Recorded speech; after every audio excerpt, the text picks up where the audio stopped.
Hello, kumusta po? Si Marco po ulit.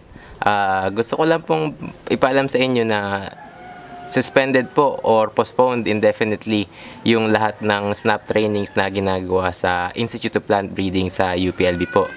Yan po ay alinsunod do sa memorandum na pinalabas po ng Office of the Chancellor ng UPLB. Kakibat po ito do sa panganib na dala ng COVID-19. Ito pong virus na talaga namang mabilis na kumakalat.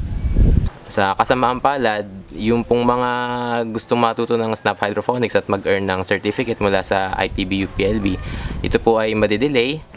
Kung kayo po ay meron ng mga reservations, pwede po kayo maipag-ugnayan sa IPB UPLB para po malaman ninyo yung mga susunod na hakbang. At mula po sa akin, ako po ay naikiusap sa lahat na tayo po ay mag-subscribe or makinig lamang sa mga sources na reliable. Kasi sa internet po, hindi po lahat ng nakikita natin sa internet ay tama. Kaya dapat po ay pumupunta po tayo sa mga reliable na sources. Kung makikita nyo po dito sa YouTube, kapag po nanonood kayo, meron po agad kayong makikitang notice. Yan po, hindi po kayo ililigaw sa maling landas. Huwag po tayo magpanik at protektahan po natin ang ating sarili ng kaalaman. Meron po akong minumungkahing playlist, ililink ko po dito. Marami po yung mga tips para po makaiwas kayo sa mga hacks, sa spam, at sa fake news.